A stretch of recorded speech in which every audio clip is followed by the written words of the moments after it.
રાજ્યમાં છેલ્લા કેટલાક દિવસોથી વરસાદી માહોલ જામ્યો છે ત્યારે હવે આગામી દિવસોમાં વરસાદને લઈ અને હવામાન નિષ્ણાંત આંબાલાલ પટેલે વધુ એક મહત્વપૂર્ણ આગાહી કરી છે।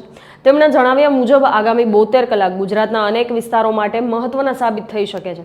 છત્તીસગઢ વિસ્તારમાં સર્જાયેલા હળવા હવાના દબાણના કારણે રાજ્યના લગભગ 50% વિસ્તારોમાં વરસાદની શક્યતા છે એ વ્યક્ત કરવામાં આવી રહી છે। પૂર્વ ગુજરાત, વડોદરા, મહીસાગર, પંચમહાલ, સાબરકાંઠા અને અરવલ્લી સહિતના વિસ્તારોમાં સારો વરસાદ પડી શકે છે, જ્યારે દક્ષિણ સૌરાષ્ટ્ર, ભાવનગર, આહવા, ડાંગ અને વલસાડમાં ભારેથી અતિભારે વરસાદ અને કેટલીક જગ્યાએ પૂરની સ્થિતિ સર્જાવાની પણ શક્યતાઓ છે। બીજી તરફ ઉત્તર ગુજરાત અને કચ્છના કેટલાક વિસ્તારોમાં વરસાદનું પ્રમાણ ઘટી શકે છે। આગામી દિવસોમાં કયા વિસ્તારોમાં ભારે વરસાદનું એલર્ટ છે, ક્યાં વરસાદની રાહત મળશે અને જુલાઈ મહિનાના બાકીના દિવસોમાં હવામાન કેવી સ્થિતિ દર્શાવી રહ્યું છે, તમામ માહિતી માટે આંબાલાલ પટેલનું શું કહેવું છે, આવો જોઈએ। આગામી 72 કલાકમાં હજુ ગુજરાતના ભાગમાં વરસાદ થવાની શક્યતા છે। છત્તીસગઢનું હવાનું હળવું દબાણના અસરના કારણે થવાની શક્યતા છે, જેમાં લગભગ વડોદરાના ભાગો, મહીસાગરના ભાગો, પંચમહાલના કેટલાક ભાગોમાં વરસાદ થવાની શક્યતા છે। કેટલાક ભાગમાં 100 mm કે તેથી વધુ વરસાદ થવાની શક્યતા રહેશે। ખાસ કરીને પૂર્વ ગુજરાતના ભાગોમાં વરસાદ થવાની શક્યતા રહેશે। 50% જેવા ગુજરાતના ભાગોમાં વરસાદ થવાની શક્યતા રહેશે। આ ઉપરાંત સાબરકાંઠાના ભાગો અને અરવલ્લીના ભાગોમાં પણ વરસાદ થવાની શક્યતા રહેશે। કેટલાક ભાગમાં ભારે વરસાદ થવાની શક્યતા રહેશે, જ્યારે હવે ધીરે ધીરે ઉત્તર ગુજરાત કેટલાક ભાગમાં વરસાદની માત્રા ઘટવાની શક્યતા રહેશે। કચ્છના ભાગોમાં પણ વરસાદની શક્યતા ઘટવાની શક્યતા રહેશે। પશ્ચિમ સૌરાષ્ટ્રના ભાગોમાં ક્યાંક છૂટો છવાયો વરસાદ થઈ શકે।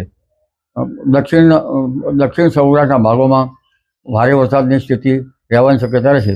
હજુ ભાવનગર અને દક્ષિણ સૌરાષ્ટ્રના અન્ય ભાગ, સૌરાષ્ટ્રના ભાગોમાં હજુ ભારે તો કોઈ ભાગમાં અતિ ભારે વરસાદની શક્યતા રહેશે। દક્ષિણ ગુજરાતના ભાગોમાં ભારે તો કોઈ ભાગમાં અતિ ભારે વરસાદ થવાની શક્યતા, દક્ષિણ આહવા, ડાંગ, વલસાડ વગેરે ભાગોમાં ક્યાંક પૂરની સ્થિતિ રહી શકે। એટલે હવે વરસાદ ઘણા ભાગોમાં પ્રમાણ ઘટશે, એટલે વરાપ થવાની પણ શક્યતા રહેશે। આગામી તારીખ 10-11માં રાજ્યના ભાગોમાં ક્યાંક વરાપ થવાની શક્યતા રહેશે। ખેડૂત ભાઈઓ વરાપ થઈ ખેતીનું કાર્ય કરી શકે, પરંતુ 7મી જુલાઈ પછીનું વરસાદી પાણી સારું ગણાતું નથી, એટલે વરાપ થઈ કૃષિ કાર્યો કરવા સારા રહે।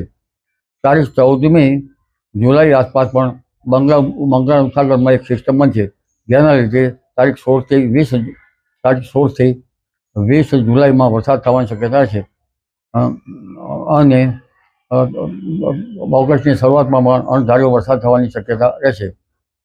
એટલે એક પછી એક સિસ્ટમો આવી રહી છે, જેના કારણે વરસાદ થવાની શક્યતા રહેશે। ઓગસ્ટમાં ઇન્ડિયન ઓશન ડાયપોલ કંઈક સાનુકૂળ થવાની શક્યતા રહેતા ઓગસ્ટમાં વરસાદ થવાની શક્યતા રહેશે।